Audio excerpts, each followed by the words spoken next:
Tēnā koutou te whānau o Auckland Unitarian. Tēnā koutou nā manahiri. No mai, haramai. Haramai ki tēnei whare karakia a te atua. Tēnā koutou, tēnā tātou katoa. Welcome to this place made sacred by the passion, faith, and action of many generations.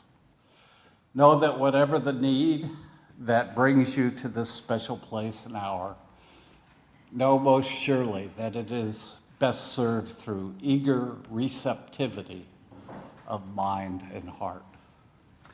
Let us move into worship willing to be authentic with each other, honest within ourselves, and open to connection in all its forms.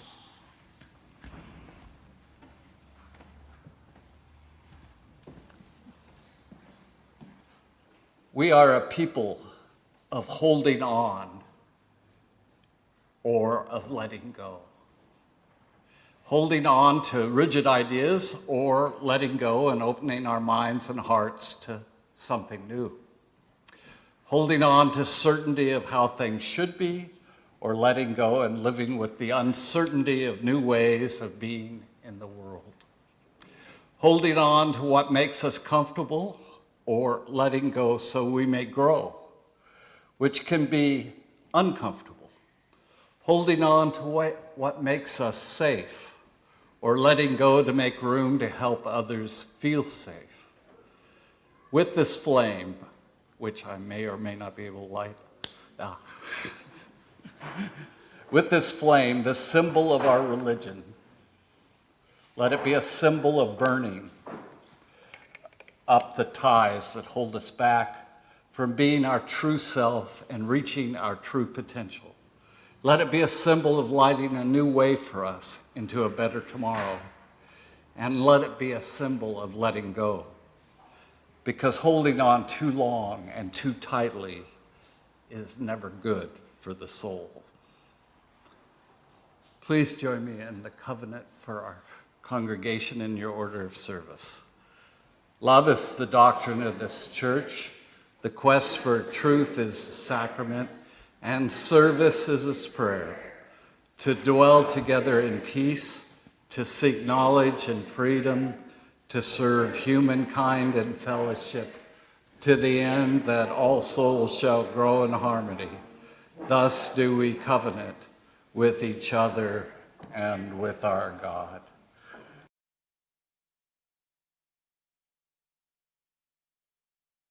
We are in the midst of living the ancient curse, may you live in interesting times. Unless we are over 100 years old, no one alive has been through a pandemic quite like what we are experiencing now. We are still learning about the virus and its spread. What will treat it? How do we prevent it? Will a vaccine be discovered? It is most assuredly impacting economies, but it is also changing how we relate to one another, perform our work if we still have a job, our politics, the social contract, and naturally of special interest to me, the church. What does the future hold for Unitarianism in Aotearoa? Will its values still be voiced for future generations? If so, what will the vessel of those values look like? Will the present assumptions about being a church hold, or will we come to see and experience church in totally new ways? Let me be clear. I have no idea what the answer is to these questions. I hope I'll live long enough to find out. Call it spiritual or intellectual curiosity. The best I can do is offer a suggestion as to how to discern different paths we might take in a time of uncertainty, where the ground beneath us is shifting minute to minute. Last week, I promised you more about the work of Nobel Prize winner Daniel Kahneman, whose work focused on how we think about and decide on a course of action when it is not intuitively obvious to the casual observer. He argues that such things call for thinking slow. In the introduction to his book, Thinking, Fast and Slow, he explains the rationale for his life work. This book is about the biases of intuition. However, the focus on error does not denigrate human intelligence any more than the attention to diseases in medical texts denies good health. Most of us are healthy most of the time, and most of our judgments and actions are appropriate most of the time. As we navigate our lives, we normally allow ourselves to be guided by impressions and feelings, and the confidence we have in our intuitive beliefs and preferences is usually justified, but not always. We are often confident even when we are wrong, and an objective observer is more likely to detect our errors than we are. He goes on to say, so this is my aim: improve the ability to identify and understand errors of judgment and choice in others and eventually in ourselves. Psychologists identify two ways of thinking that Kahneman labels System 1 and System 2. The first operates automatically and quickly, with little or no effort and no sense of voluntary control. System 2 allocates attention to the effortful mental activities that demand it. The operations of System 2 are often associated with the subjective experience of agency, choice, and confidence. Examples of System 1, or fast thinking, are detecting that one object is more distant than another, orienting to the source of a sudden sound, completing the phrase, bread and...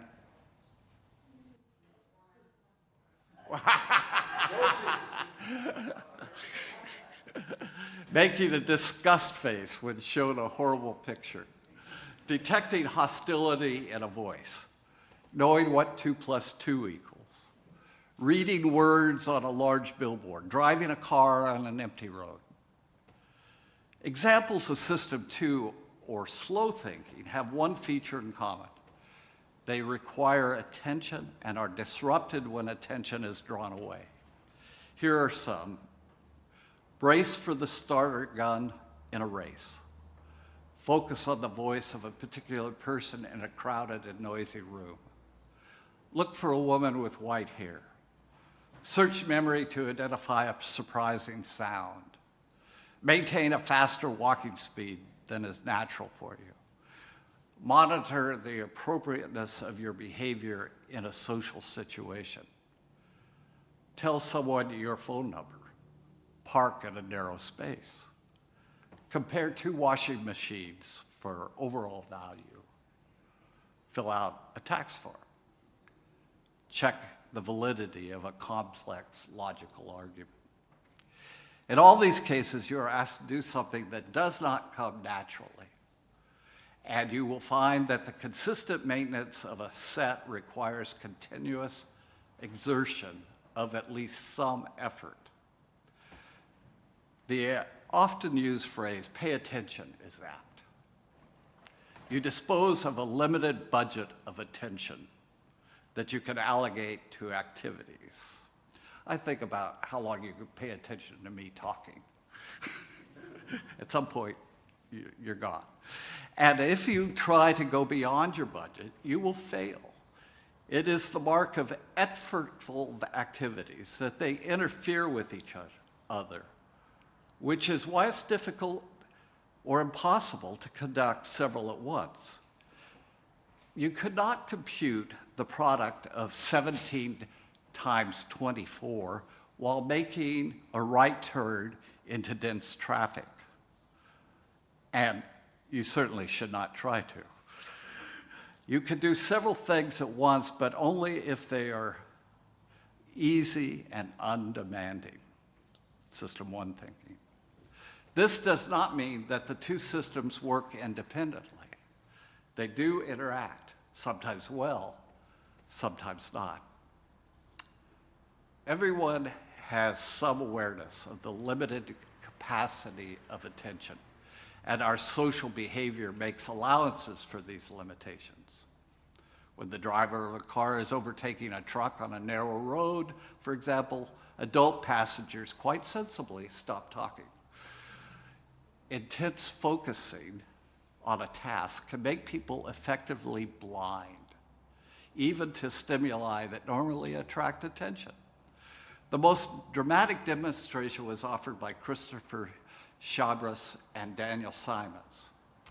And some of you may have seen their short film of two teams passing basketballs. One team wearing white shirts and the other wearing black. The viewers of the film are instructed to count the number of passes made by the white team, ignoring the black players. The task is difficult and completely absorbing. Halfway through the video, a woman wearing a gorilla suit appears, crosses the court, thumps her chest, and moves on. The gorilla is in view for 9 seconds. Many thousands of people have seen the video, and about half of them do not notice anything unusual. It is the counting task, and especially the instruction to ignore one of the teams, that causes the blindness. No one who watches the video without that task would miss the gorilla. The authors note that the people find its results very surprising. Indeed, the viewers who fail to see the gorilla are initially sure that it was not there. They cannot imagine missing such a striking event. The gorilla study illustrates two important facts about our minds. We can be blind to the obvious, and we are also blind to our blindness. To find our way in this new reality, we need both systems, but to rely only on system one, shaped by both our past experiences and emotions, will only take us so far into the unknown. We need to do the hard work of thinking slow. To aid us, I'm forming a small, informal think tank to assist us to think slow as we, as a faith community, seek to answer some of the questions I began with. I've asked John DeLeo, Derek Hanley, and Nina Khoury to be our slow thinkers, in the best possible sense of slow. I appreciate their willingness to take on this task, as they all have demanding lives, raising young children and building their careers. Those demands keep them from being as deeply involved in our community life at present as those of us who have completed those tasks. But they are all three worship associates, committed to our values. Individually, they each bring very useful gifts to such an undertaking. I've been asked why I have not included those of us who have been giving heart, soul, and resources to our community for years. I'm not discounting how important such dedication and commitment are, nor do I think that you don't have something to contribute to slow thinking. But the fact is, I and the congregation get the benefit of your thoughts in many ways.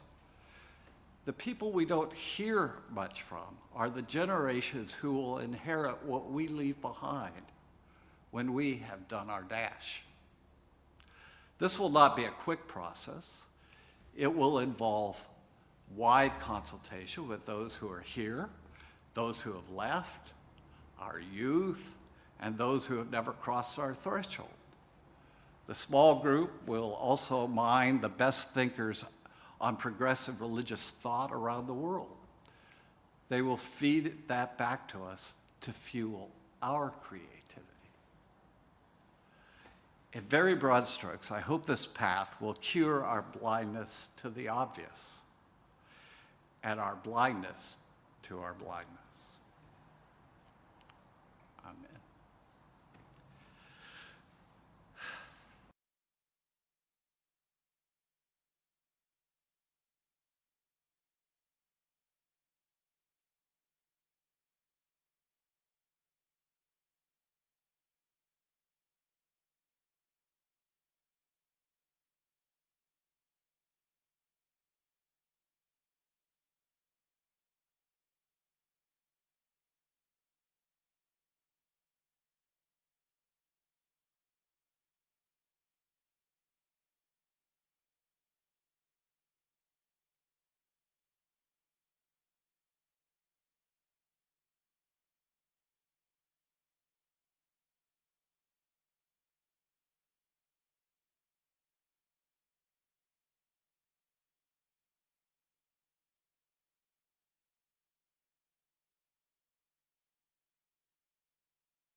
Please join me in the words for extinguishing the chalice. We extinguish this flame, but not the light of truth, or the community, or the higher commitment. These we carry in our hearts until we are together again.